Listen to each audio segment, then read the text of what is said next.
Good morning students, I hope your studies are going fine. आज हम लोग class 12th organic chemistry का जो फर्स्ट चैप्टर है students, haloalkane and haloarene, आज हम लोग इसके रीजनिंग क्वेश्चंस स्टडी करेंगे। काफी स्टूडेंट्स को प्रॉब्लम आती है कि एग्जाम में रीजनिंग क्वेश्चन आते हैं बट उनका आंसर वो प्रॉपर नहीं लिख पाते हैं। प्रॉपर आंसर अगर टीचर को नहीं मिलेगा या आप एंट्रेंस एग्जाम में असर्शन रीजनिंग क्वेश्चन कर रहे हैं, एमसीक्यूज कर रहे हैं, अगर आपने प्रॉपर आंसर को मार्क नहीं किया तो आपका आंसर रॉन्ग हो जाएगा। तो आज हम लोग डिस्कस करेंगे रीजनिंग क्वेश्चन स्टूडेंट्स। चैप्टर है हमारा हेलो एल्केन्स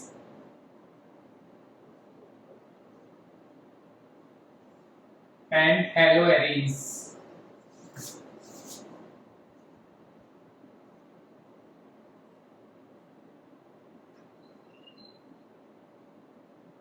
ये आपका क्लास 12th जो एनसीईआरटी पार्ट 2 है उसका फर्स्ट चैप्टर है, आपको मालूम है, यूनिट 6। तो स्टूडेंट्स आज हम लोग डिस्कस करेंगे रीजनिंग क्वेश्चंस।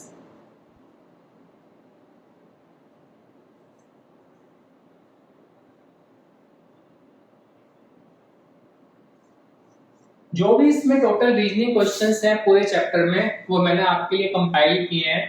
तो हम लोग 30 रीजनिंग क्वेश्चन डिस्कस करेंगे और इनसे बाहर कोई भी क्वेश्चन इस चैप्टर का आपका रीजनिंग का नहीं है।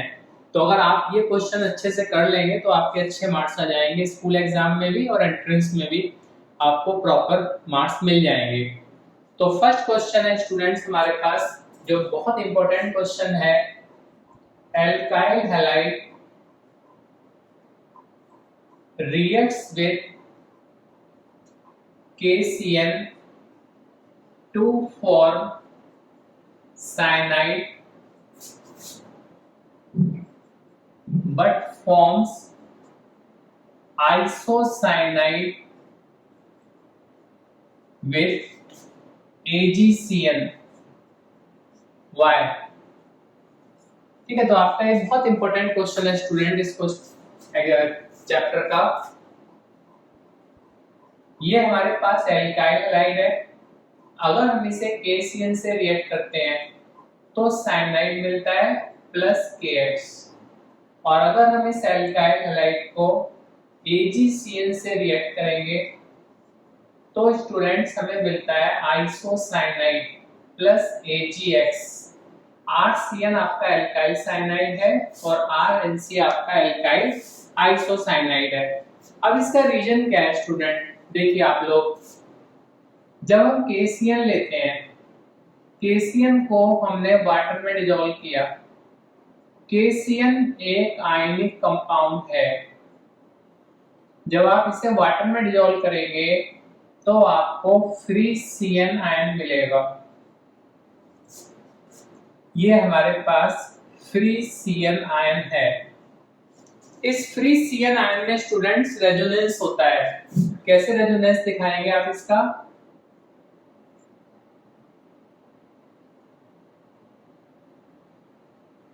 इस कार्बन पे नेगेटिव चार्ज है क्योंकि इसके पास 5 इलेक्ट्रॉन है। कार्बन की वैलेंसी कितनी होती है स्टूडेंट्स, 4 वैलेंस इलेक्ट्रॉन है, 4 की जगह 5 है तो यहाँ नेगेटिव चार्ज। नाइट्रोजन का आपके पास वैलेंस इलेक्ट्रॉन 5 है, 3 और 2 5, यहाँ कोई चार्ज नहीं होगा। अब रेजोनेंस में क्या होता है स्टूडेंट कि ये इलेक्ट्रॉन इधर आ जाएंगे तो आप दूसरा स्ट्रक्चर बनाएंगे इसका, ये ट्रिपल बॉन्ड डबल बॉन्ड में कन्वर्ट हो जाएगा। यहाँ आपके पास 4 इलेक्ट्रॉन आ गए। अब नाइट्रोजन के पास वैलेंस इलेक्ट्रॉन 5 है, आपके पास 6 हो गए तो यहाँ नेगेटिव चार्ज, इधर का चार्ज खत्म हो गया। कार्बन के वैलेंस इलेक्ट्रॉन 4 होते हैं, जब 3 और 2 5 थे तो नेगेटिव चार्ज था, और जैसे ही आपने इस बॉन्ड को इधर ट्रांसफर किया अब कार्बन के पास 4 इलेक्ट्रॉन है, इसका चार्ज खत्म हो गया। अब आप देख रहे हैं यहाँ ध्यान से, ये कार्बन हमारा न्यूक्लियोफिलिक सेंटर है क्योंकि इस पे नेगेटिव चार्ज है तो ये न्यूक्लियोफाइल की तरह बिहेव करेगा। ये नाइट्रोजन भी हमारा न्यूक्लियोफिलिक सेंटर है, नाइट्रोजन पे नेगेटिव चार्ज है, तो एक्वस सॉल्यूशन में CN आयन बनता है, फ्री CN आयन बनता है क्योंकि KCN आयनिक कंपाउंड है। अब इस फ्री CN आयन में कार्बन भी न्यूक्लियोफिलिक सेंटर है, नाइट्रोजन भी न्यूक्लियोफिलिक सेंटर है, तो जो हमारा एल्काइल ग्रुप है, ये एल्काइल ग्रुप बॉन्ड बना सकता है कार्बन से भी और नाइट्रोजन से भी, but carbon carbon bond strong होता है, इसलिए बॉन्डिंग कार्बन से होती है। आपको ये सारा एग्जाम में लिखने की जरूरत नहीं है, ठीक है, ये मैंने आपको समझाने के लिए बताया है। आप क्या लिखेंगे, in aqueous solution KCN ionizes to give CN ion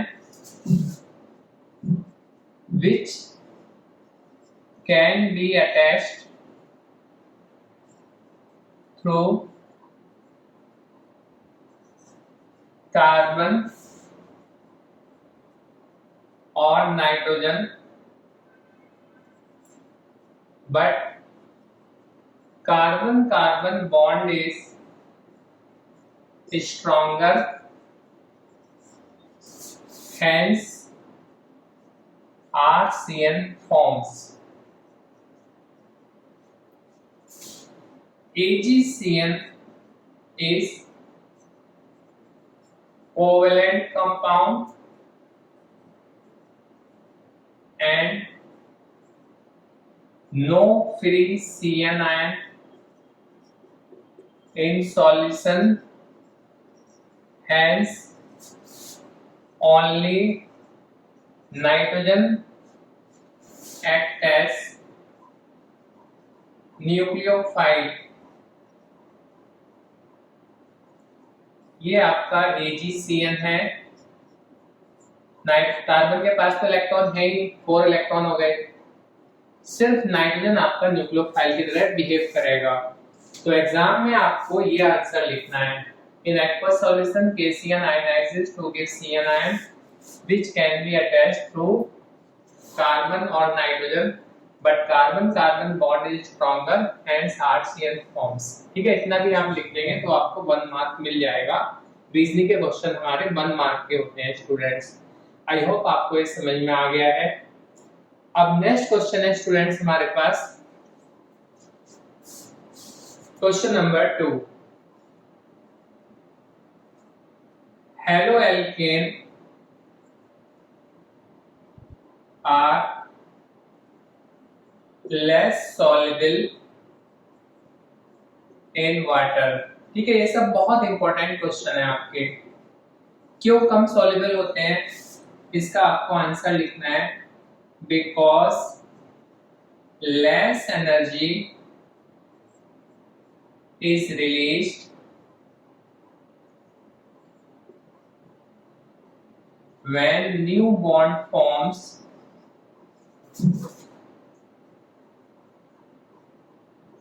between alkyl halide and water, as these are weaker than original bonds of alkyl halide and hydrogen bonding of water। ठीक है, आपको मालूम है वाटर में हाइड्रोजन बॉन्डिंग होती है, hydrogen bond strong bond होता है। हमने अल्काइल हाइड को वाटर में डिसॉल्व किया, तो अल्काइल हाइड और वाटर के बीच में जो बॉन्ड बनेंगे ये वीक होते हैं, और वीक बॉन्ड होते हैं तो कम एनर्जी रिलीज होती है, इसलिए अल्काइल हाइड की सॉल्युबिलिटी वाटर के अंदर बहुत कम होती है। आई होप ये क्वेश्चन आपको समझ में आ गया है। अब इसके बाद नेक्स्ट क्वेश्चन है हमारे पास स्टूडेंट्स, इसमें क्वेश्चन नंबर 3 बहुत इंपॉर्टेंट क्वेश्चन है आपका। Why aryl halides are inert in nucleophilic substitution।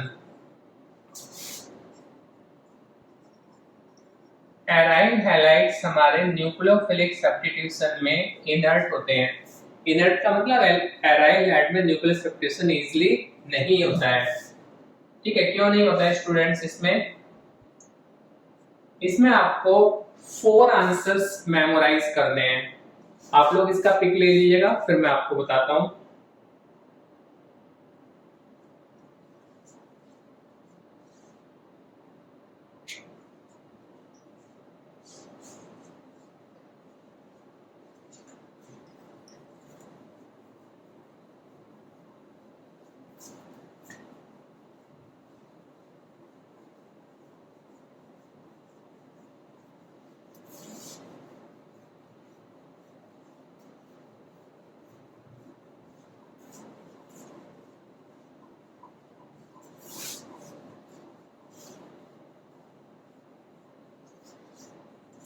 देखिए स्टूडेंट्स, थर्ड क्वेश्चन का हमारा फर्स्ट आंसर है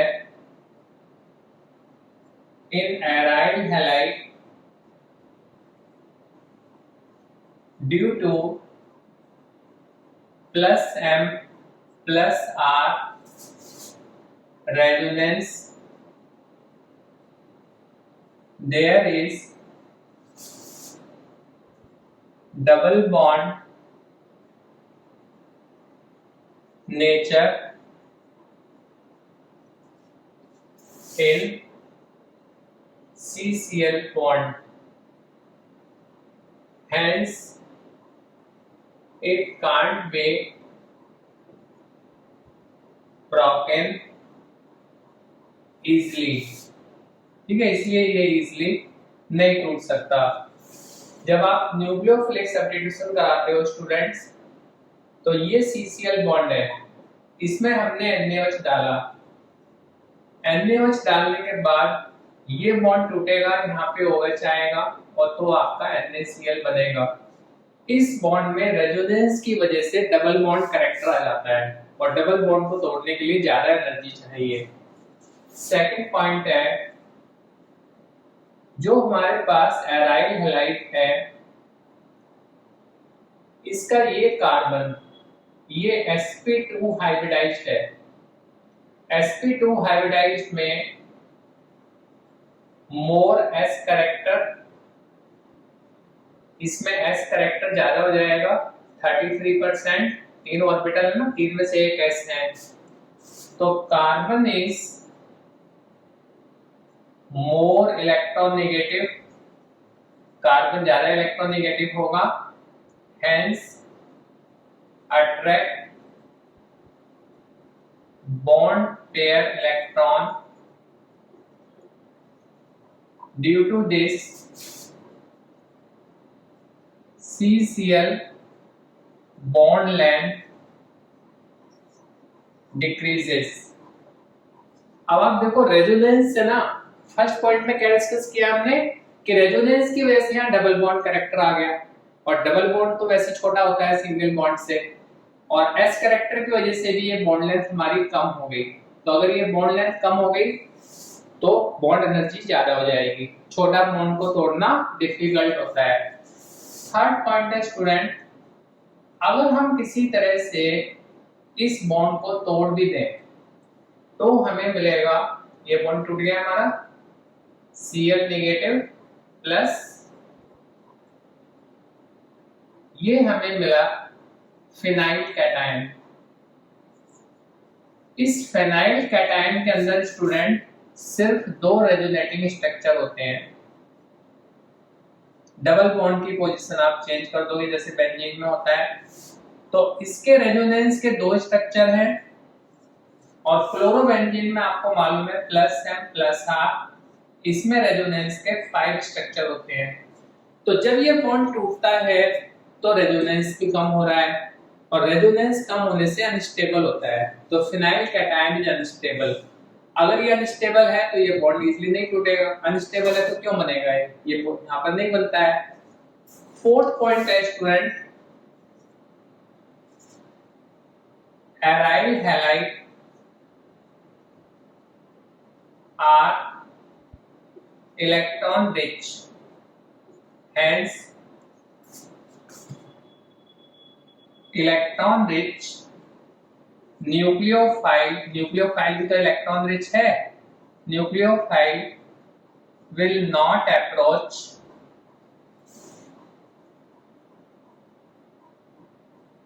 एराइल हैलाइड इजली।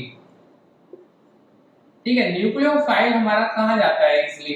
न्यूक्लियोफाइल वहां जाएगा आराम से जहां पे इलेक्ट्रॉन कम मिलेंगे, और एराइल हैलाइड तो खुद ही इलेक्ट्रॉन रिच होती हैं। अब स्टूडेंट्स आपको ये 4 आंसर्स क्यों मेमोराइज करने हैं? अगर रीजनिंग का क्वेश्चन आता है एग्जाम में, ये क्वेश्चन अगर आता है तो आप एक आंसर भी लिख सकते हो, फिर 3 आंसर आपको अलग से क्यों मेमोराइज करने हैं? हमारे पास क्वेश्चंस होते हैं स्टूडेंट्स, एसर्शन रीजन के क्वेश्चन होते हैं। एसर्शन रीजन, एसर्शन में टीचर ने आपको बोला कि aryl halide no nucleophilic substitution, कि इनमें न्यूक्लियोफिलिक सब्स्टिट्यूशन नहीं है। अब रीजन में क्या करते हैं, वो इन तीनों में से हमें कोई भी पॉइंट दे देंगे। सपोज हमें यहाँ पॉइंट दे दिया because carbon of CCl bond is sp2 hybridized, hence CCl bond length is less। ठीक है, ये आपको रीजन दे दिया उन्होंने, मतलब सेकंड पॉइंट दे दिया। अब आपको मालूम है first assertion is correct and reason explain the assertion, तो इसका आंसर आपका ए हो जाएगा। तो इसलिए आपको चारों पॉइंट मेमोराइज करने हैं। ठीक है, इस क्वेश्चन के आंसर में टीचर आपको assertion में इन 4 पॉइंट में से कोई भी पॉइंट दे सकते हैं। आपको ये दे दिया रीजन यहाँ पे, या टीचर आपको रीजन देंगे because there is plus M plus R effect, CCl bond में डबल बॉन्ड कैरेक्टर आ गया, और इन्हीं को अगर हम चेंज करेंगे तो इनके आंसर बी सी डी हो जाएंगे। आई थिंक आपको ये इंपॉर्टेंट क्वेश्चन समझ में आ गया है। Aryl halides are inert in nucleophilic substitution. अब क्वेश्चन 4 है स्टूडेंट्स हमारे पास।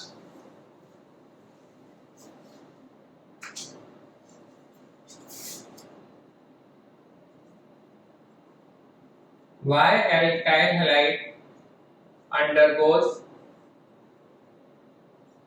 nucleophilic substitution easily? Alkyl halide में तो बहुत इजीली हो जाता है, एराइल हैलाइड में इजीली नहीं होता। इसका क्या आंसर है स्टूडेंट? ये मेरे पास एल्काइल हैलाइड है, जैसे मैंने लिखा CH3Cl। अब मैंने इसको आपको समझाने के लिए इस तरह से लिख दिया, ये बॉन्ड पोलर है, इस पे नेगेटिव चार्ज है, इस पे पॉजिटिव चार्ज है, तो कार्बन पे पॉजिटिव चार्ज है, तो न्यूक्लियोफाइल क्या करता है, इस कार्बन पे आ जाता है। तो इसका आंसर क्या लिखेंगे आप? Because carbon of CCl bond possess positive charge. Positive charge का मतलब स्टूडेंट कि ये इलेक्ट्रॉन डेफिशिएंट है, हेंस अट्रैक्ट न्यूक्लियोफाइल। ये न्यूक्लियोफाइल को अट्रैक्ट करेगा क्योंकि इसको इलेक्ट्रॉन चाहिए, इसमें इलेक्ट्रॉन कम है, तो ये न्यूक्लियोफाइल को अट्रैक्ट कर लेता है। इन क्वेश्चंस के आप लोग रीडिंग ले लीजिएगा।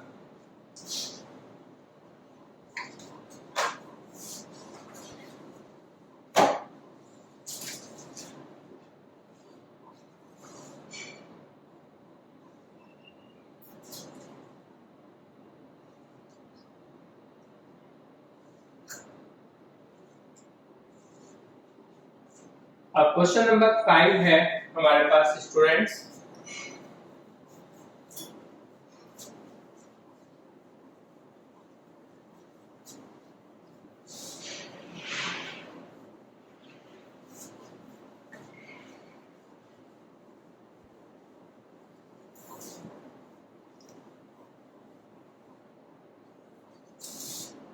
Question 5, para dichlorobenzene possess higher melting point than ortho or meta dichlorobenzene. इसका आंसर लिखना है आपको, because para dichlorobenzene is symmetric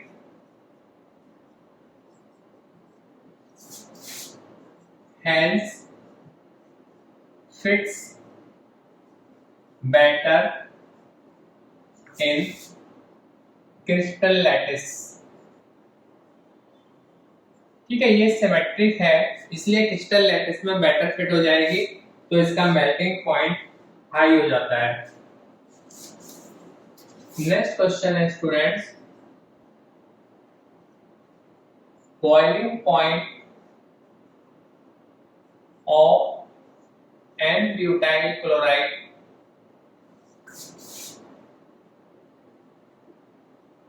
is more than tertiary butyl chloride। ठीक है, अब इसमें इस टाइप से आपको क्वेश्चन टीचर देते हैं, जैसे आपको दे दिया 1 2 3 4 Cl, ये N-ब्यूटाइल क्लोराइड है, CH3CH CHCl, ये आपका आइसोब्यूटाइल क्लोराइड हो गया, CH3CH2CHCl CH3, ये सेकेंडरी ब्यूटाइल क्लोराइड है,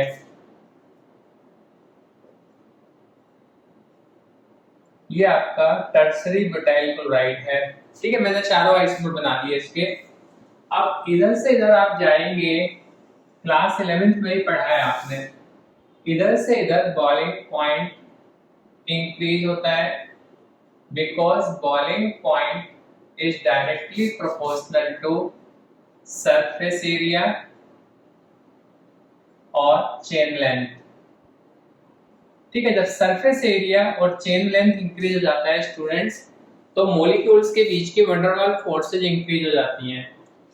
ये मैंने आपको समझाने के लिए चारों कंपाउंड साथ साथ ले लिए हैं। इस क्वेश्चन के आंसर में क्या लिखना है आपको, बॉइलिंग पॉइंट N-ब्यूटाइल क्लोराइड का ज्यादा क्यों होता है, क्योंकि N-ब्यूटाइल क्लोराइड में सरफेस एरिया ज्यादा है।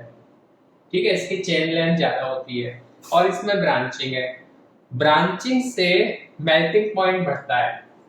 अगर आप इधर से इधर जाएंगे, ठीक है, तो मेल्टिंग पॉइंट इंक्रीज होगा। ये भी मैं साथ साथ आपका कवर कर देता हूं, इधर से इधर मेल्टिंग पॉइंट इंक्रीज होता है, क्योंकि मेल्टिंग पॉइंट डिपेंड करता है स्टूडेंट ब्रांचिंग के ऊपर, सिमेट्री के ऊपर और कॉम्पैक्टनेस। ठीक है, तो मैंने इस एक क्वेश्चन में आपके मेल्टिंग पॉइंट भी कवर कर दिया और मैंने एक साथ चारों कंपाउंड को कंपेयर कर लिया। कोई भी क्वेश्चन एग्जाम में इससे रिलेटेड आता है तो आप इस कॉन्सेप्ट को यूज कर सकते हैं। नेक्स्ट हमारे पास बहुत इंपॉर्टेंट क्वेश्चन है students, alkyl halide reacts with aqueous KOH or NaOH to form alcohol, but with alcoholic NaOH or KOH forms alkene। ठीक है, इसके साथ एल्कीन बनाते हैं। इसका क्या रीजन है, देखो आप यहाँ पे एल्कीन क्यों बनता है।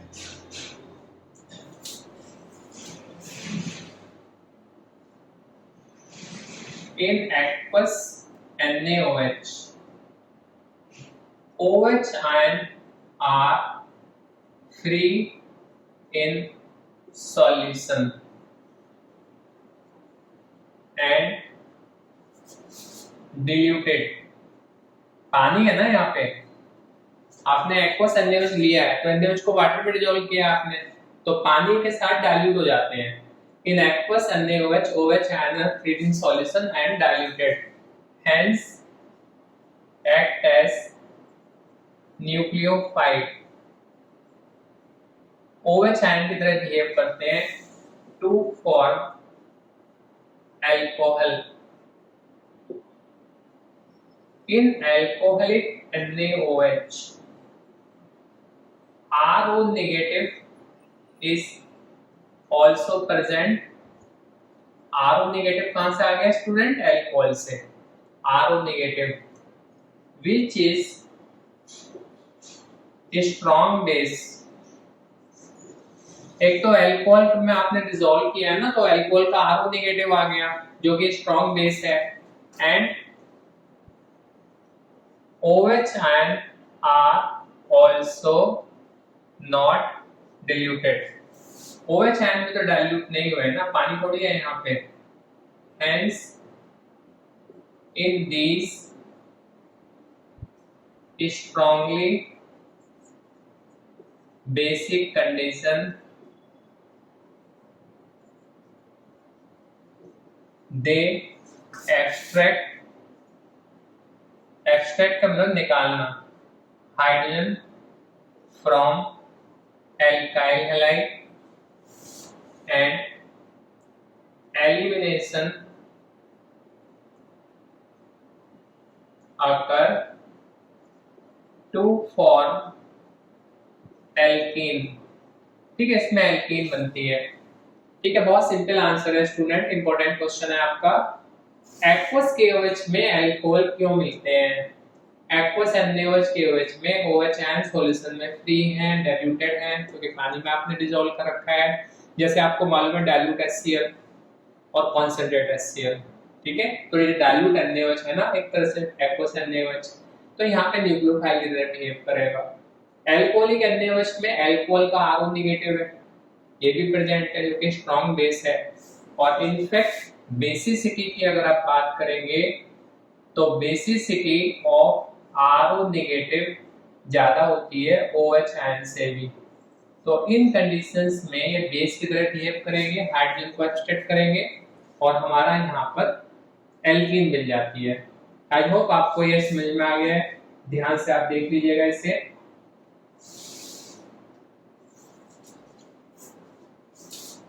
Question 8,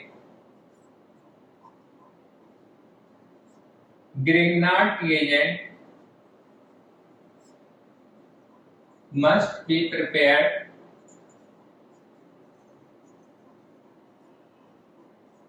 in anhydrous condition। Why? जब हम Grignard reagent बनाते हैं तो यहाँ वाटर बिल्कुल भी नहीं होना चाहिए। इसका आपको आंसर लिखना है because it react with water to form alkane. ठीक है, कैसे बनेगा स्टूडेंट एल्केन? ये हमारा RMgX है, वाटर को मैंने लिखा ROH, तो इससे बन जाएगा हमारा RH प्लस MgXOH। ठीक है, ये आंसर आपको लिखना है, आप इसको अच्छे से रीड कर लीजिएगा, इसका पिक ले लीजिएगा।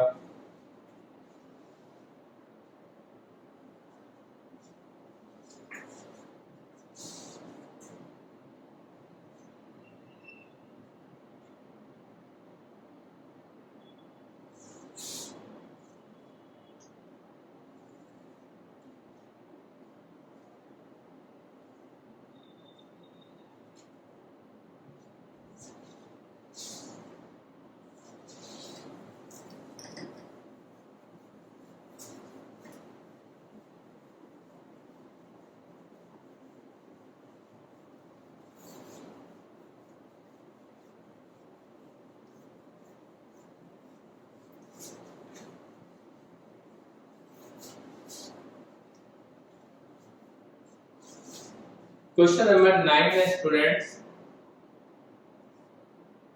Dipole moment. ठीक है, कई बार क्वेश्चन ये बोर्ड एग्जाम में आया है आपके। Dipole moment of chlorobenzene is less than cyclohexyl chloride.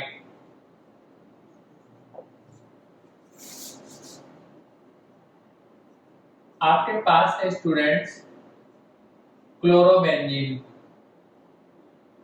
ये क्लोरोबेंजीन है, ये है cyclohexyl chloride. Dipole moment chlorobenzene का स्टूडेंट कम होता है। क्यों कम होता है? एक तो आप इसमें लिखोगे due to resonance there is double bond nature in CCl bond of chlorobenzene।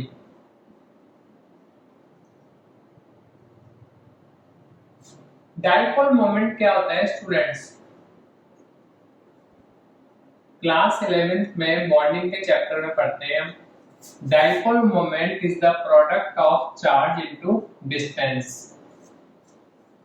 अब ये Cl इस बॉन्ड के इलेक्ट्रॉन को अट्रैक्ट कर रहा है, ये Cl भी इस बॉन्ड के इलेक्ट्रॉन को अट्रैक्ट कर रहा है। Cl है आपका इलेक्ट्रॉन रिलीजिंग ग्रुप, ये इलेक्ट्रॉन अट्रैक्ट भी कर रहा है और इलेक्ट्रॉन दे भी रहा है, प्लस एंड प्लस हाफ से। तो अगर ये इलेक्ट्रॉन अट्रैक्ट भी करेगा और इलेक्ट्रॉन देगा भी, तो इसके पास तो कम इलेक्ट्रॉन आएंगे ना, तो नेगेटिव चार्ज कम हो जाएगा इसका। यहाँ नेगेटिव चार्ज ज्यादा होगा क्योंकि जो साइक्लोहेक्साइल ग्रुप है हमारा, साइक्लोहेक्साइल ग्रुप, ये एल्काइल ग्रुप की तरह से इलेक्ट्रॉन रिलीजिंग होता है। ये तो उल्टा हो गया ना, Cl इलेक्ट्रॉन दे रहा है इसको और बेंजीन रिंग इलेक्ट्रॉन ले रही है, और साइक्लोहेक्साइल ग्रुप एल्काइल ग्रुप की तरह से Cl को इलेक्ट्रॉन दे रहा है। तो Cl को इलेक्ट्रॉन देगा तो Cl पे नेगेटिव चार्ज ज्यादा हो जाएगा। और दूसरा रीजन आप इसमें लिख सकते हैं, देयर इज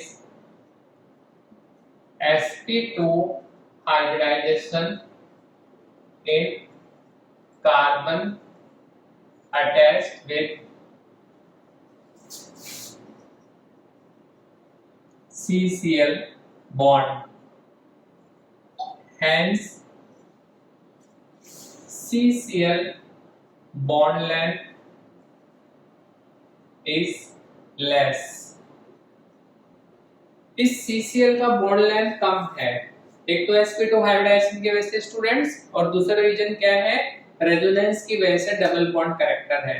तो D तो ये कम हो गया और चार्ज भी कम हो गया क्योंकि ये इलेक्ट्रॉन अट्रैक्ट भी कर रहा है और इलेक्ट्रॉन दे भी रहा है, और ये सिर्फ अट्रैक्ट कर रहा है और साइक्लोहेक्साइल ग्रुप इसकी हेल्प कर रहा है इलेक्ट्रॉन को अट्रैक्ट करने में। इसको ध्यान से पढ़िएगा आप लोग।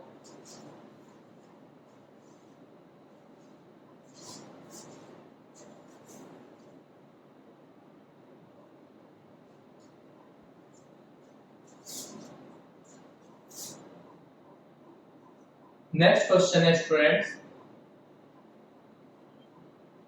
Chloroform is stored in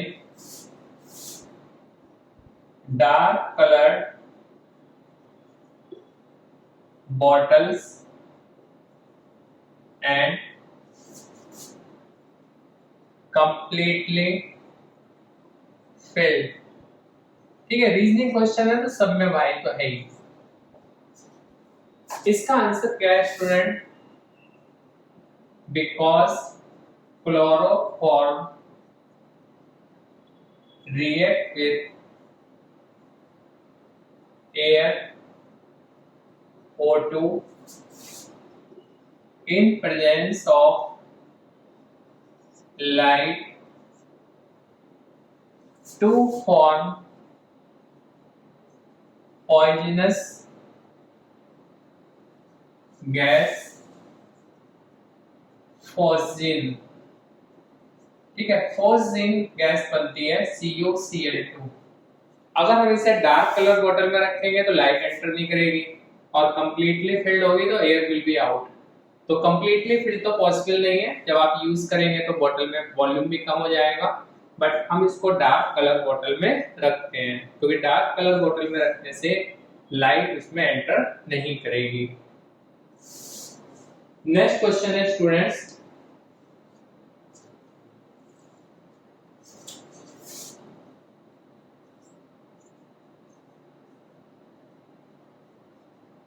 although Cl possesses minus I effect, but chlorobenzene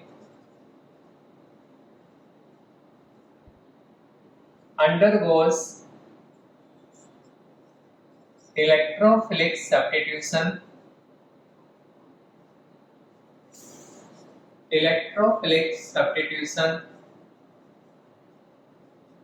to give ortho and para product। ठीक है, Cl में माइनस आई इफेक्ट होता है, Cl में इलेक्ट्रॉन अट्रैक्ट करता है Cl बेंजीन रिंग से, लेकिन क्लोरोबेंजीन में इलेक्ट्रोफिलिक सब्स्टिट्यूशन क्यों होता है? इलेक्ट्रोफिलिक सब्स्टिट्यूशन कब होता है? जब इलेक्ट्रॉन ज्यादा होते हैं वहां इलेक्ट्रोफाइल आता है। तो Cl में तो माइनस आई इफेक्ट है तो इलेक्ट्रॉन कम हो जाएंगे बेंजीन में। इसका क्या आंसर लिखना है आपको? ये हमारा क्लोरोबेंजीन है।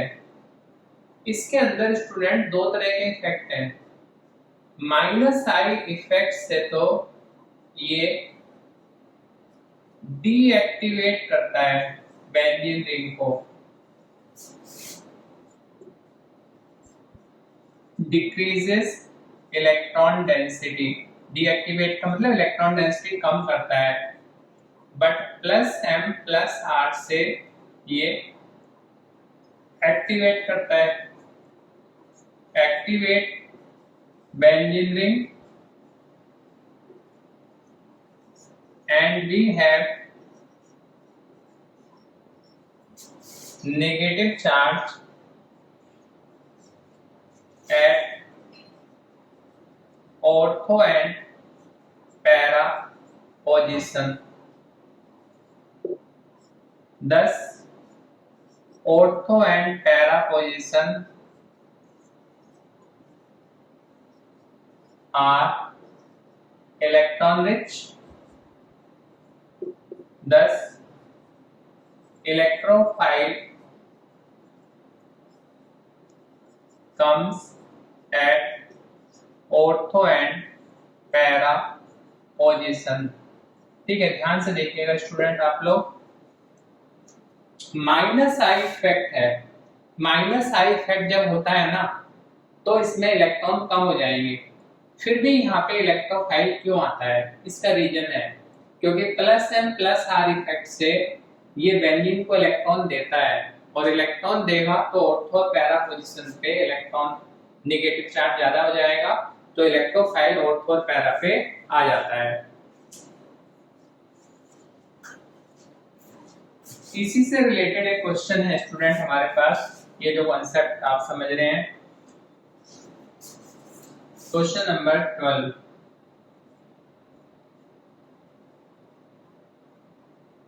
which one undergoes aromatic electrophilic substitution faster? आपको बेंजीन दे दिया और क्लोरोबेंजीन दे दिया, ठीक है, इनमें से किसमें फास्ट रिएक्शन होगी?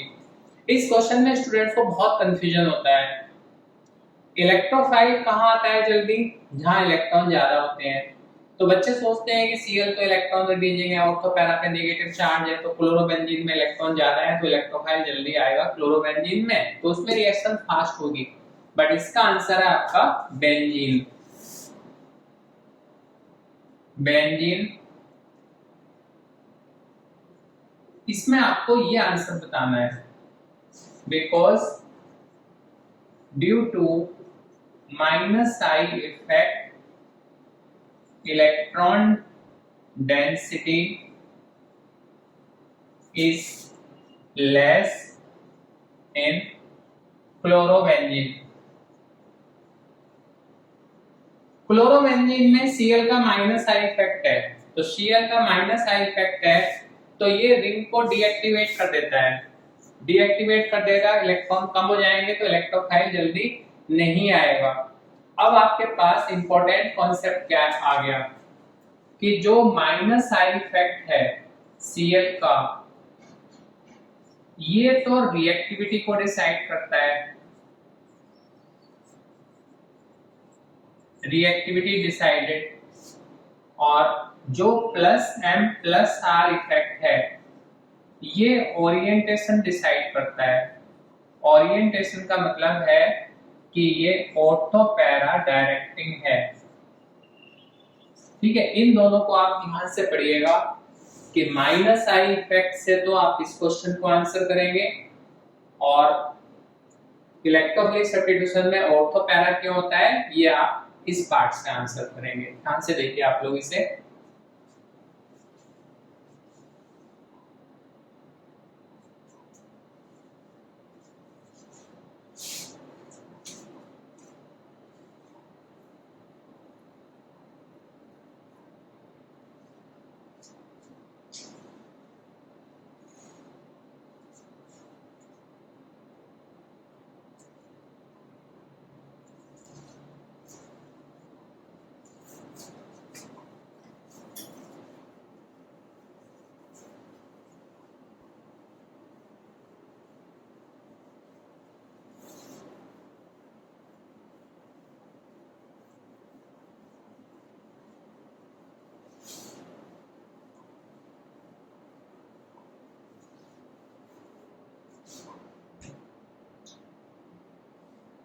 नेक्स्ट क्वेश्चन है students,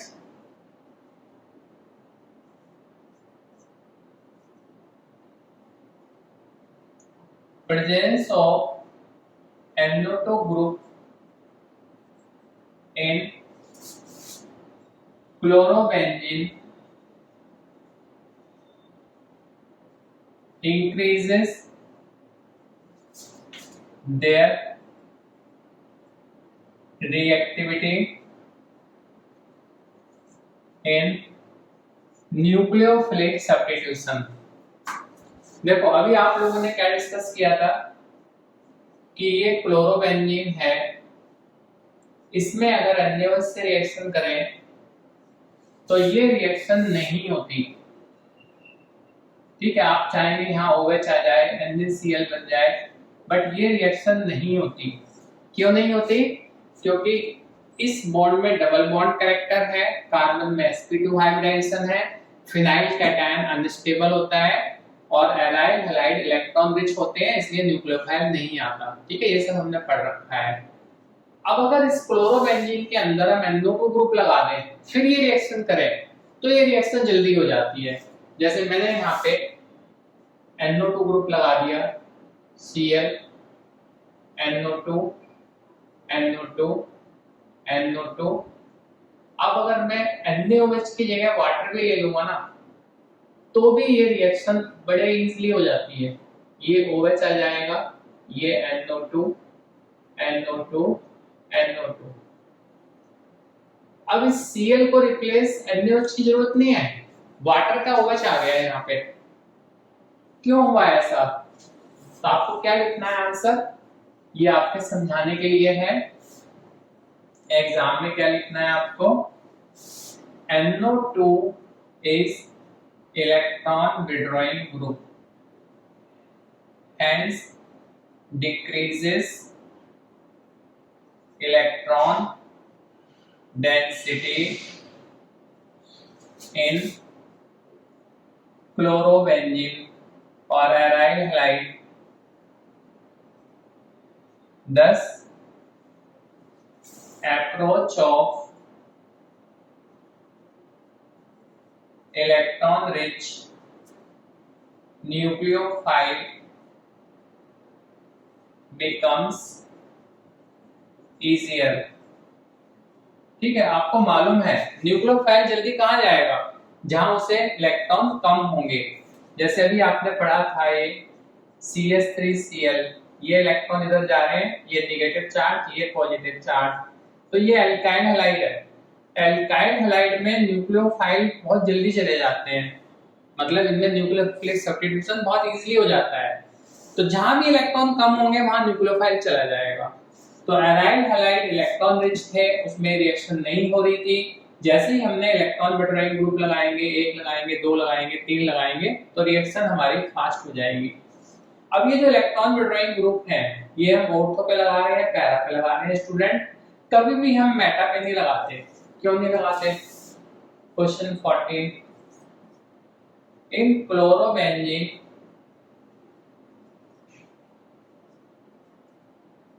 NO2 group is never introduced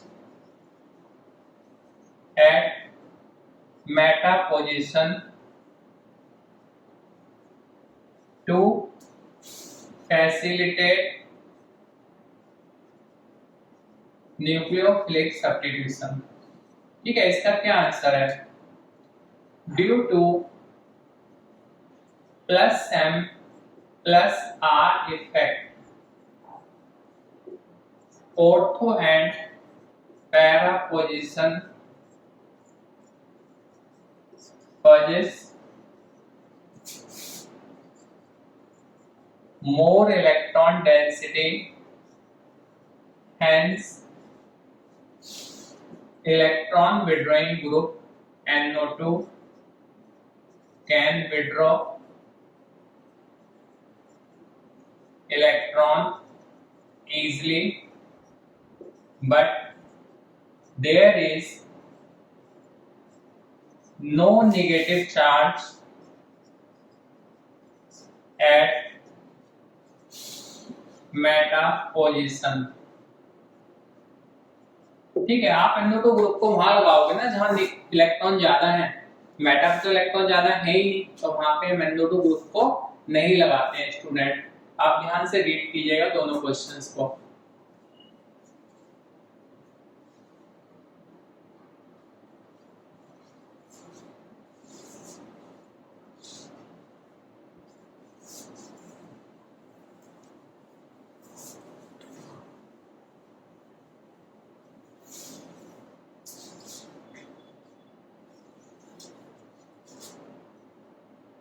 question number 15,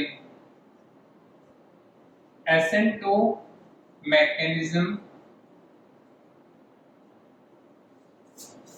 involves inversion of configuration। SN2 mechanism में इन्वर्जन होता है स्टूडेंट। क्यों होता है? ड्यू टू बैक साइड और opposite, due to back side attack of nucleophile. ठीक है, न्यूक्लियोफाइल बैक साइड से आता है, इसलिए यहाँ पर इन्वर्जन होता है। ये हमारा न्यूक्लियोफाइल है, ये इधर से अटैक कर रहा है, हमने CH3Cl ले लिया है। अब ये इधर से अटैक करेगा, इसके साथ कनेक्ट हो रहा है, इन हाइड्रोजन ने इसको आने के लिए स्पेस दे दिया। Cl हमारा लीविंग ग्रुप है। अब जहां से Cl लीव कर रहा है उसके अपोजिट साइड से OH आ रहा है, तो फाइनली क्या होता है हमारा यहाँ पे? OH carbon H H H plus Cl minus. यहाँ sp3 हाइब्रिडाइजेशन है, टेट्राहेड्रल है, टेट्राहेड्रल में इस तरह का स्ट्रक्चर बनता है हमारा। तो जब Cl राइट में था तो ये स्ट्रक्चर था, अब Cl की जगह OH आ गया तो इन्वर्जन ऑफ कॉन्फ़िगरेशन हो जाएगा। आप इसको रीड कीजिएगा ध्यान से और इसका पिक ले लीजिएगा आप। फिर हम लोग 16 क्वेश्चन करेंगे। टोटल 30 क्वेश्चंस मैंने सेलेक्ट किए हैं इस चैप्टर में आपकी नॉलेज के लिए, आपको हेल्प के लिए। हाफ क्वेश्चंस हमारे कंप्लीट हो गए हैं, बाकी 15 क्वेश्चंस अभी और करने हैं स्टूडेंट्स हमें। नेक्स्ट क्वेश्चन है स्टूडेंट्स हमारे पास question 16 in SN2 mechanism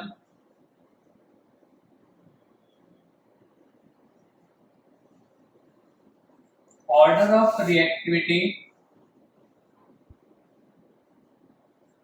is CH3Cl CH3CH2Cl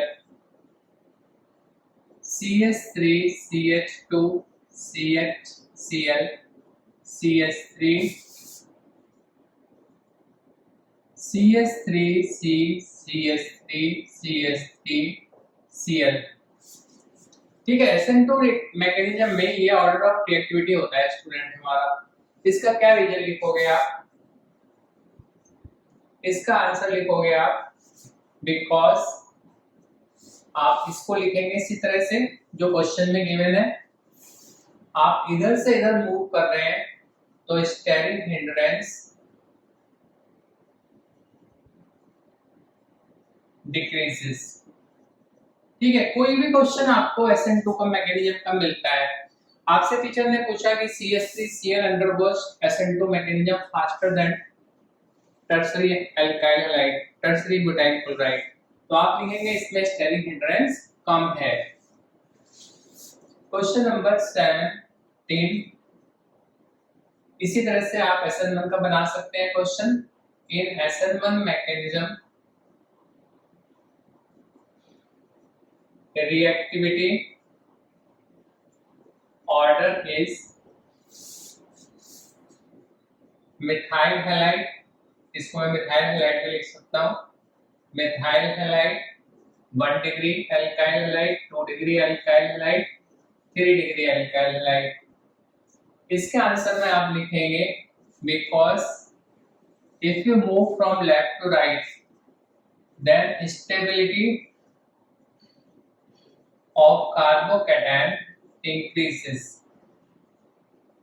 SN1 mechanism में हमारा कार्बोकैटायन बनता है और 3 डिग्री कार्बोकैटायन ज्यादा स्टेबल होता है, इसलिए 3 degree alkyl halide fast react करता है।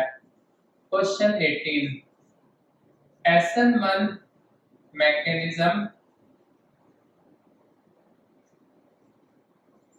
may involve racemization. SN1 mechanism में रेसिमाइजेशन हो सकता है, क्यों? Because carbocation form in step 1 is sp2 hybridised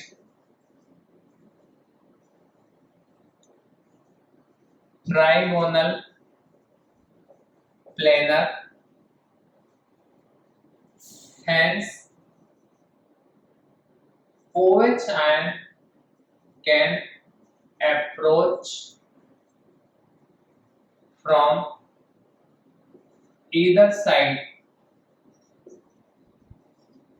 with equal probability।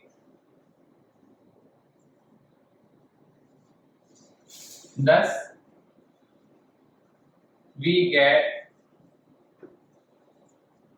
equal amount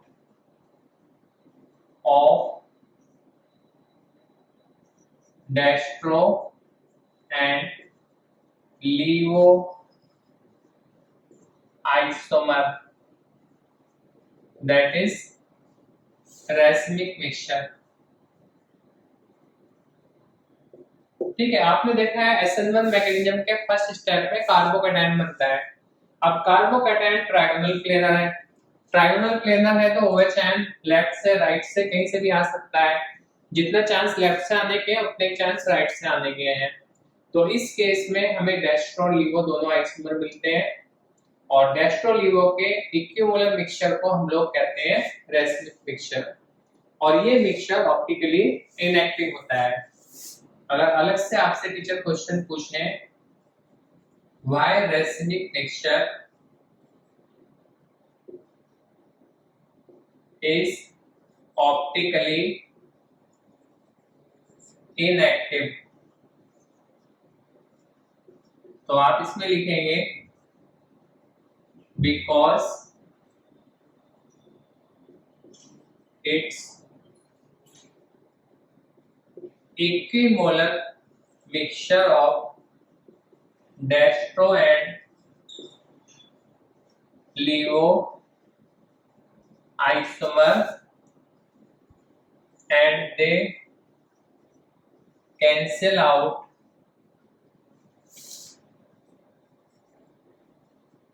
each other's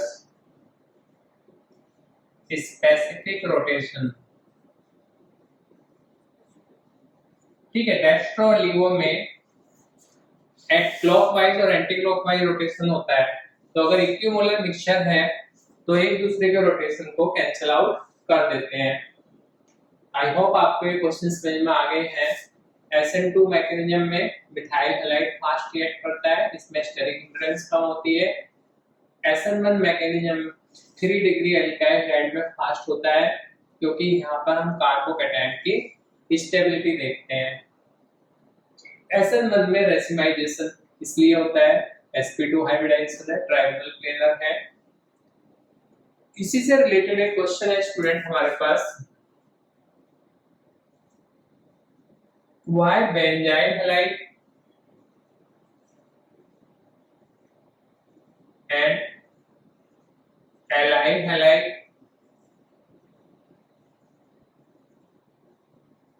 undergoes SN1 mechanism. ठीक है, इनमें SN1 मैकेनिज्म क्यों होता है? बहुत इंपॉर्टेंट क्वेश्चन है स्टूडेंट्स, आप लोग इसका पिक ले लीजिएगा, फिर मैं आपको एक्सप्लेन करता हूँ।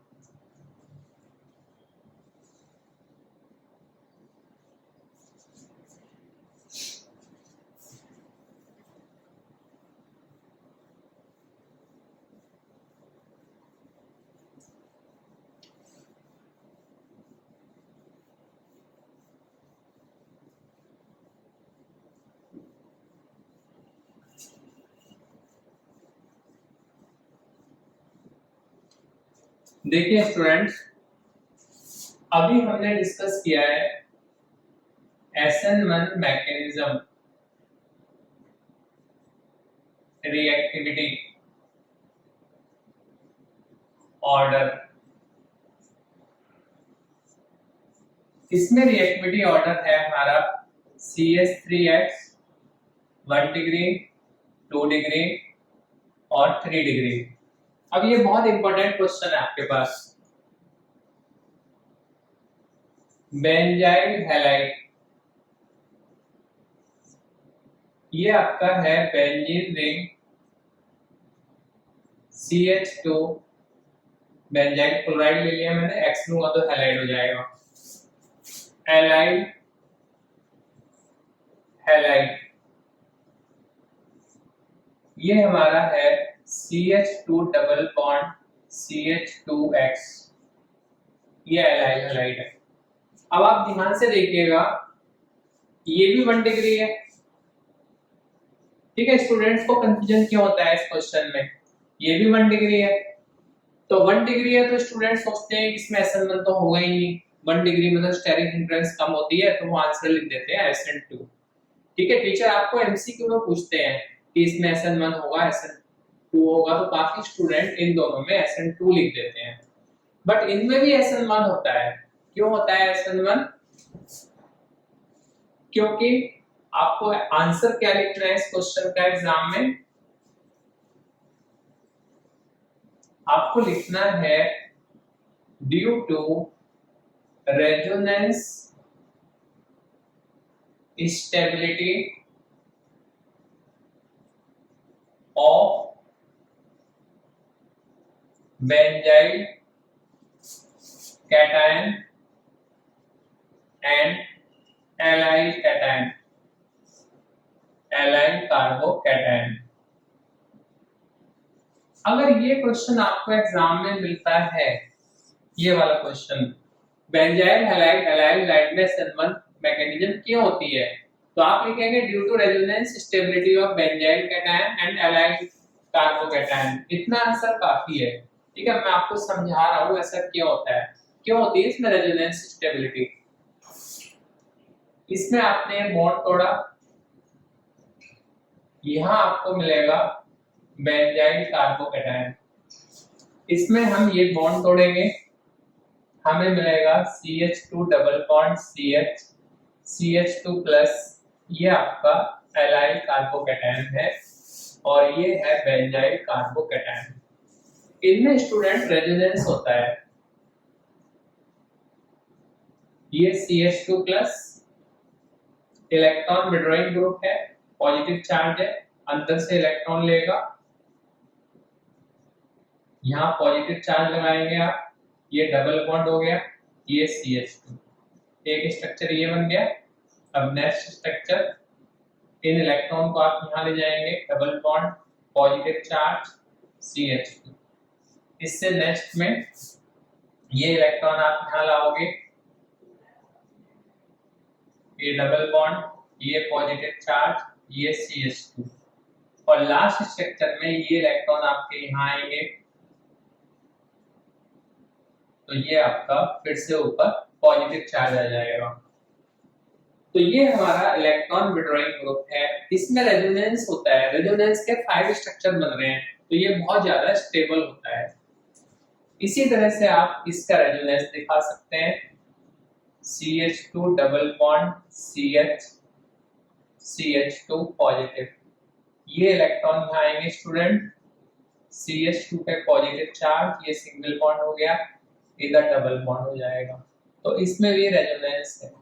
ठीक है, अगर आपको कहीं रिक्वायरमेंट है तो आप इन स्ट्रक्चर्स को यूज करोगे, इनको आप ड्रॉ करोगे। अगर ये क्वेश्चन है, रीजनिंग के क्वेश्चन 1 मार्क में होते हैं, तो आप इस क्वेश्चन का आंसर के लिए सिर्फ इतना लिखना काफी है। मतलब अब आपको क्या समझना है कि इधर से इधर SN1 होता है, तो स्टूडेंट के माइंड में रहता है कि 3 डिग्री अल्काइल हैलाइड दे दिया तो हम SN1 बोलेंगे, अदरवाइज हम नहीं बोलेंगे, हम कहेंगे 3 डिग्री को तो होता है।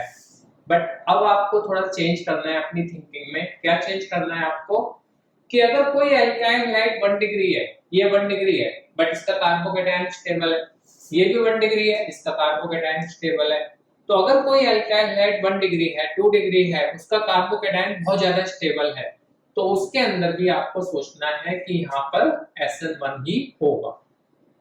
इसको आप यहां से रीड कीजिएगा,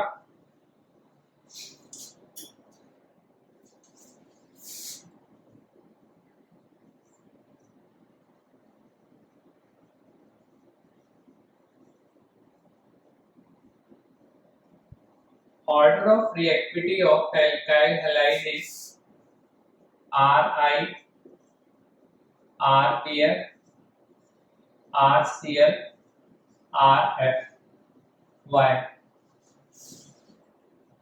इसका आंसर क्या है?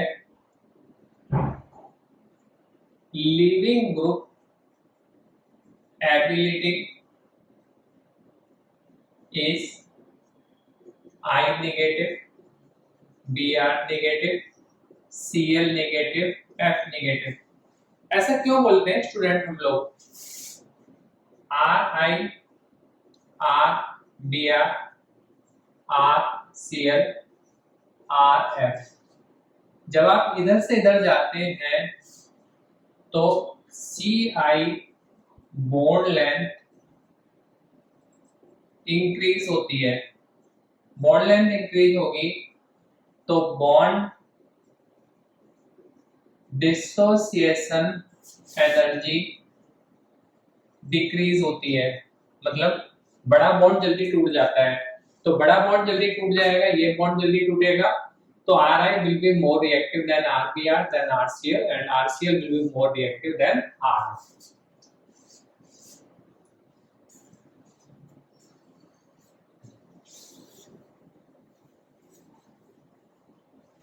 नेक्स्ट क्वेश्चन है student, question number 22। Butanol is optically inactive but butane 2-ol is active। ठीक है, ऐसा क्यों होता है? आपको आंसर लिखना है in butanol there is no asymmetric और हायरल कार्बन। बस ये आंसर लिखना है आपको। समझाने के लिए मैं आपको बता देता हूं। ये आपका ब्यूटेनॉल है। हायरल कार्बन क्या होता है?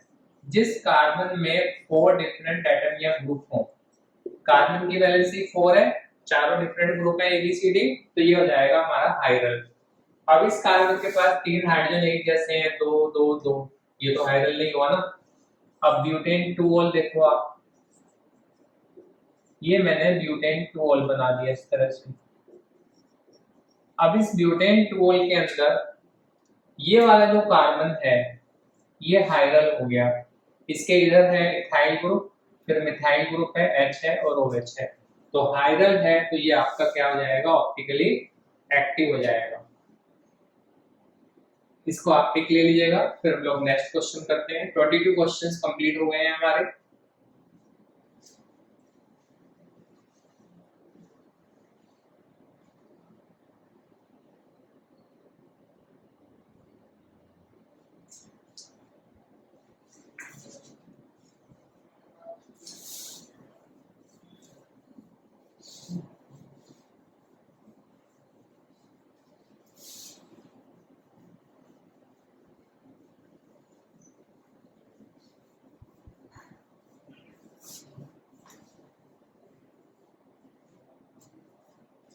थर्ड क्वेश्चन है students,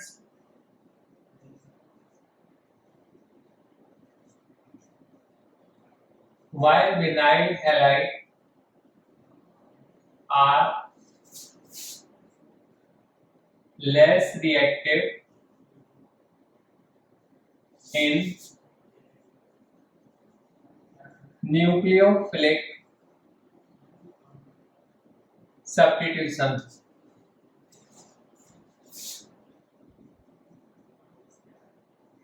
vinyl halide purges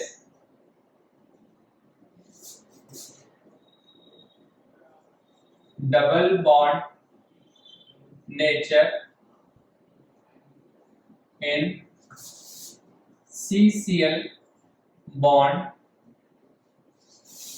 due to resonance। ठीक है, आपको एग्जाम में ये आंसर लिखना है।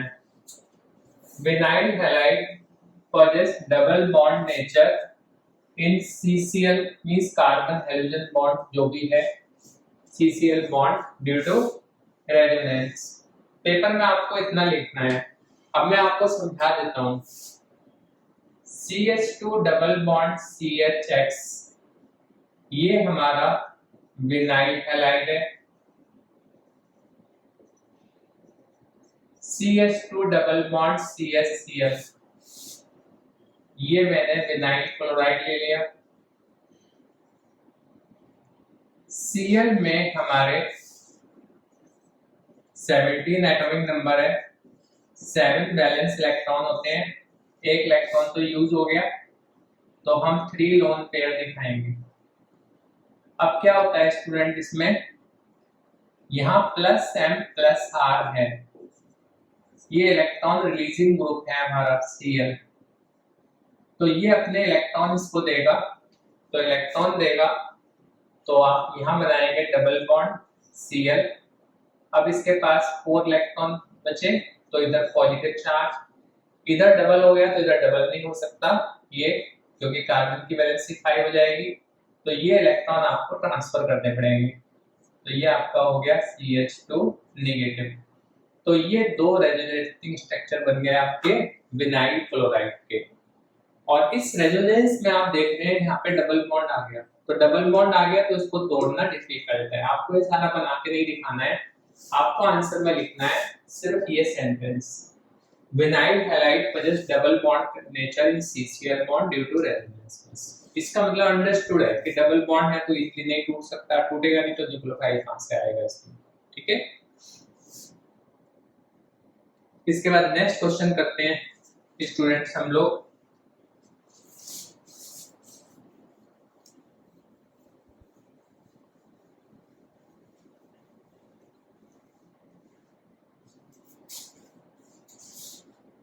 Question 24.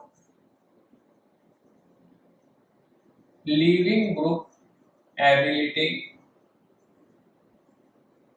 of I negative is more than Br negative, than Cl negative, than F negative. अभी हम लोग ऑलरेडी डिस्कस कर चुके हैं ये क्वेश्चन जब हमने रिएक्टिविटी डिस्कस की थी, ठीक है। रिएक्टिविटी में मैंने आपको बताया था कि ये रिएक्टिविटी का ऑर्डर है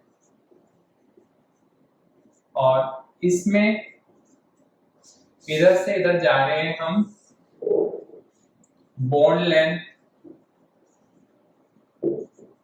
इंक्रीज हो रही है और बॉन्ड डिसोसिएशन एनर्जी डिक्रीज हो रही है।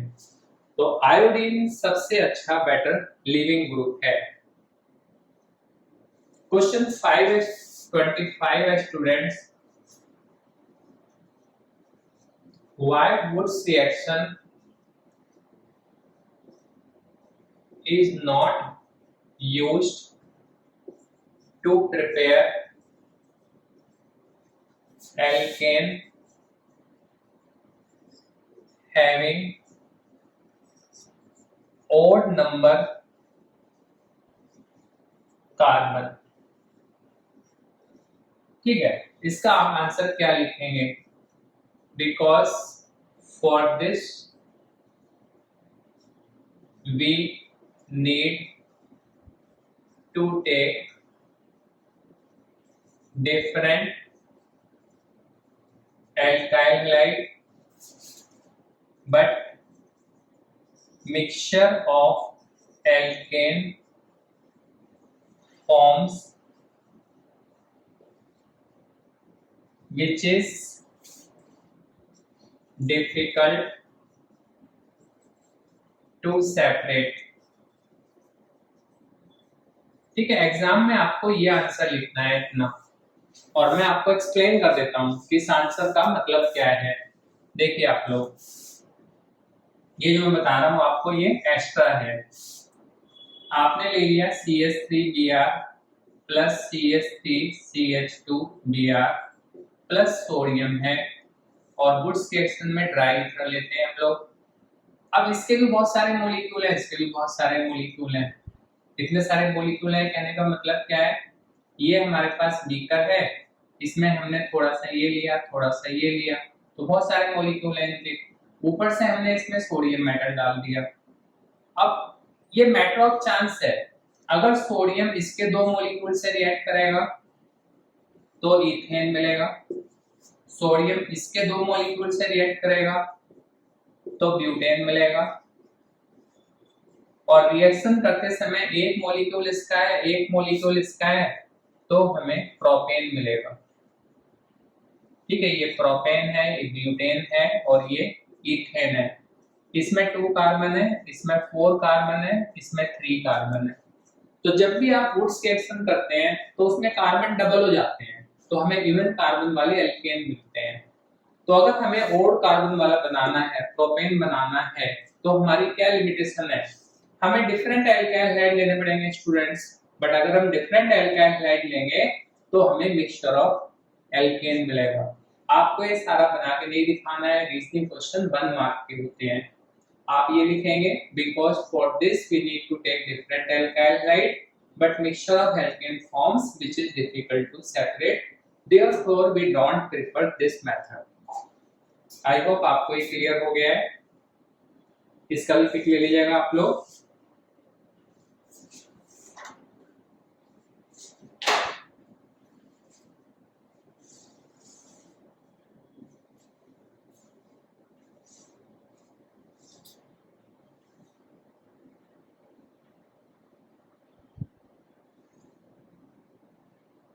नेक्स्ट हम लोग करेंगे क्वेश्चन नंबर 26।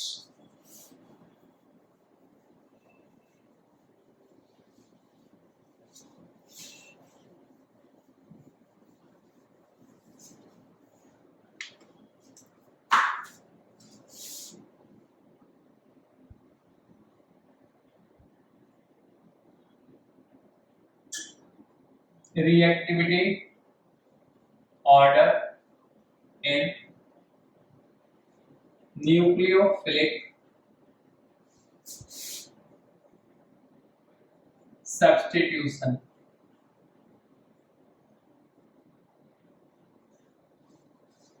हमारे पास है एराइल हैलाइड, इसमें हमने OCH3 ग्रुप लगा दिया। ये क्लोरोबेंजीन है, ये स्टूडेंट्स हमने NO2 ग्रुप लगा दिया। इधर से इधर हम जा रहे हैं तो रिएक्टिविटी इंक्रीज हो रही है। ठीक है, अब इस क्वेश्चन को आप कैसे एक्सप्लेन करेंगे? देखिए, इसमें न्यूक्लियोफिलिक सब्स्टिट्यूशन इज डिफिकल्ट। ठीक है, हम लोग ऑलरेडी 4 रीजन इसके डिस्कस कर चुके हैं। Double bond nature, sp2 hybridised carbon, और फिनाइल कैटायन अनस्टेबल होता है, बेंजीन रिंग इलेक्ट्रॉन रिच होती है। अब ये ग्रुप है हमारा इलेक्ट्रॉन रिलीजिंग, तो इलेक्ट्रॉन रिलीजिंग ग्रुप है तो इलेक्ट्रॉन और ज्यादा आ जाएंगे, तो OCH3 is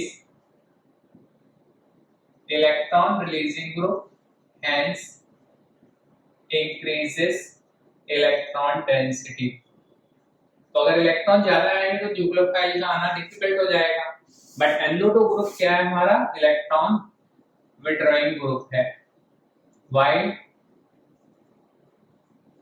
NO2 group is electron withdrawing group, hence decreases electron density in chlorobenzene. ठीक है, जो आपने पहले समझा था उसी बेस पे क्वेश्चन बनाया है। हमने पहले समझा था एराइल हैलाइड में न्यूक्लियोफिलिक सब्स्टिट्यूशन नहीं होता। 4 पॉइंट डिस्कस किए थे, उन्हीं में 4th पॉइंट था कि एराइल हैलाइड इलेक्ट्रॉन रिच होते हैं तो न्यूक्लियोफाइल नहीं आता। तो इलेक्ट्रॉन रिलीजिंग ग्रुप तो और ज्यादा इलेक्ट्रॉन रिच कर देगा, तो न्यूक्लियोफाइल का आना और डिफिकल्ट हो जाएगा। और NO2 ग्रुप इलेक्ट्रॉन विड्रॉइंग है, तो NO2 के आने से इलेक्ट्रॉन कम हो जाएंगे, तो फिर हमारा न्यूक्लियोफाइल जल्दी आ जाएगा। नेक्स्ट क्वेश्चन है student, boiling point of alkyl halide is more than RH। RH means alkane। इसके आंसर में लिखेंगे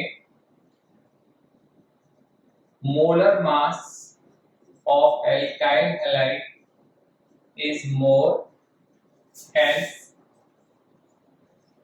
more van der Waals forces of attraction। ठीक है, इसलिए इसका बॉइलिंग पॉइंट ज्यादा हो जाता है, क्योंकि इसके अंदर मास ज्यादा हो जाएगा तो van der Waals फोर्सेस ज्यादा हो जाएंगी। क्वेश्चन 28 है students,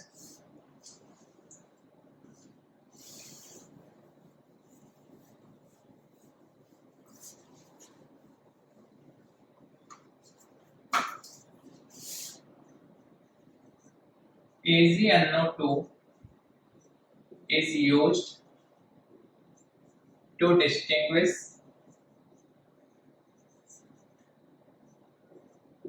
between RX and aryl halide।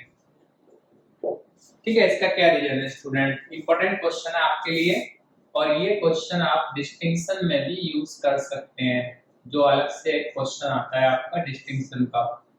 तो इसका आंसर हम लिखेंगे, आपके पास CH3Cl है एल्काइल हैलाइड, CH3Br है, CH3I है, आपने इनमें AgNO2 डाल दिया।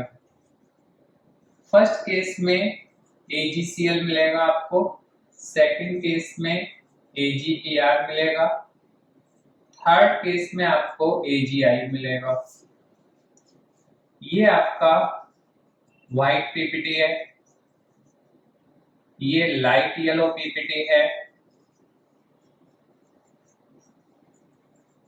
और ये डार्क येलो या मैंने लिखा येलो पीपीटी। अब आपने लिया क्लोरोबेंजीन, ब्रोमोबेंजीन, आयोडोबेंजीन, इसमें भी आपने NO2 डाला, तो नो रिएक्शन, नो प्रेसिपिटेट। ठीक है, तो AgNO2 को हम क्यों यूज करते हैं एल्काइल हैलाइड हैलाइड हैलाइड को डिस्टिंग्विश करने के लिए? क्योंकि ये एल्काइल हैलाइड के साथ, ये क्या है आपके alkyl halide,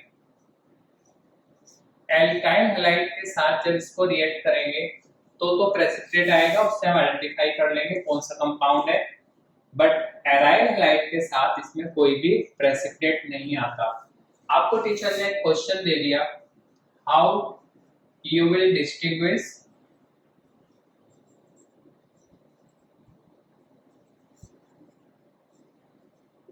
between ethyl chloride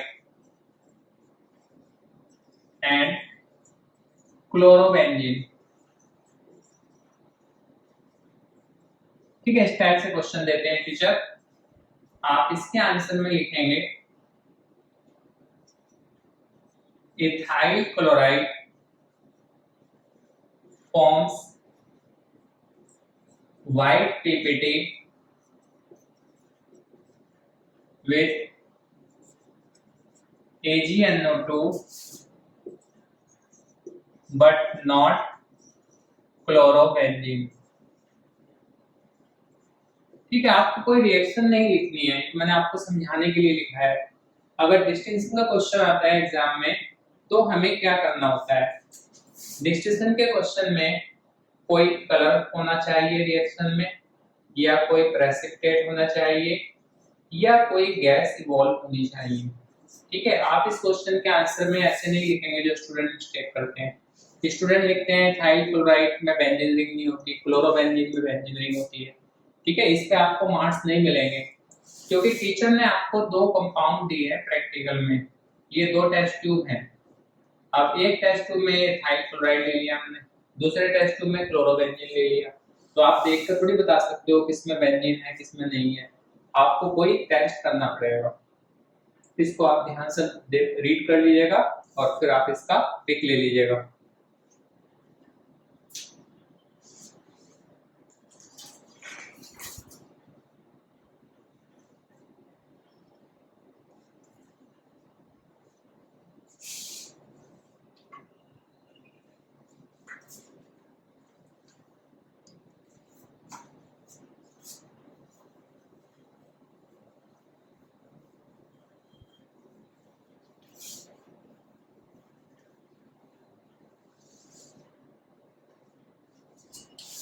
Question 29 है students,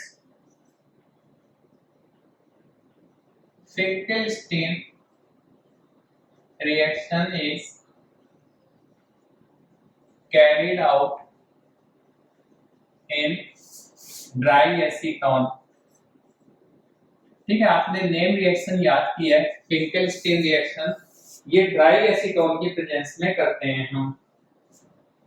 इसका आंसर आपको लिखना है बिकॉज NaCl और NaBr are insoluble in acetone, hence precipitated out। ठीक है, उनका प्रेसिपिटेट बन जाएगा। पेपर में आपको स्टूडेंट्स इतना लिखना है। ठीक है, आपको समझाने के लिए मैं लिख रहा हूं अलग से। ये आपकी फिंकेलस्टीन रिएक्शन है, इसमें हम NaI लेते हैं तो Ri बन जाता है प्लस NaX।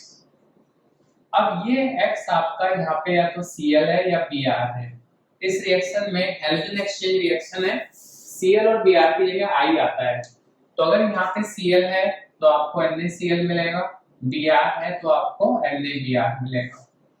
अब हमने यहाँ पे ले लिया ड्राई एसीटोन, तो ये जो भी कंपाउंड मिलते हैं वो ड्राई एसीटोन में इनसॉल्युबल है, प्रेसिपिटेट बनाएंगे वो नीचे बैठ जाएंगे, हमें Ri अलग से मिल जाएगा, इसमें हमें कोई प्रॉब्लम नहीं होगी। नेक्स्ट क्वेश्चन है students, SOCl2 is preferred to form RCl from alcohol। Alcohol से जब हम RCl बनाते हैं तो इसमें SOCl2 को प्रीफर करते हैं।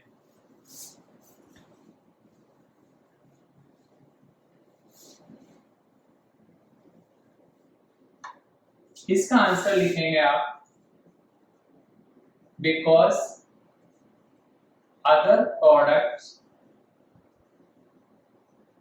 Form are in gaseous state, hence removed easily। ठीक है, ये आंसर आपको लिखना है। अब क्या मतलब है इस आंसर का, मैं अलग से बता रहा हूं आपको।